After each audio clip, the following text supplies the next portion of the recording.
Τζενίσκο.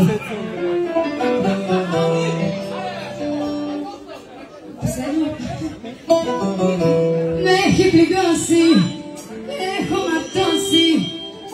Είμαι όλοι τουκ τουκ. Είμαι από πριν. Με έχει πληγώσει, έχω ματώσει. Γι' αυτόν υποφέρω, ή θα γίνει δεν ξέρω. Περνάω μια αγώνα και σε φώναξα τώρα.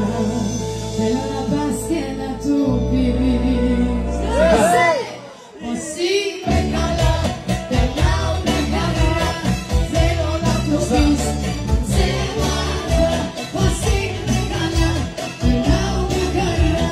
Θέλω να του πεις σε μάθα. Τι γελώσαι?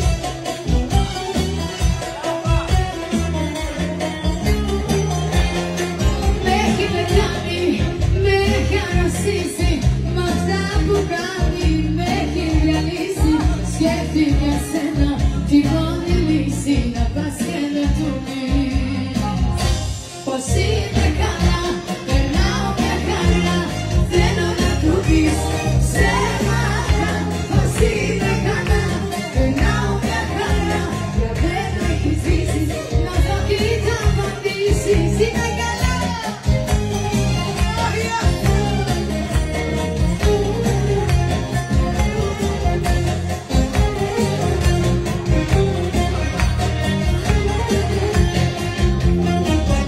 Θέλω να του πεις είμαι μια χαρά. Θέλω να του πεις όλα τέλεια. Ύστερα να δεις τις αντιδράσεις του.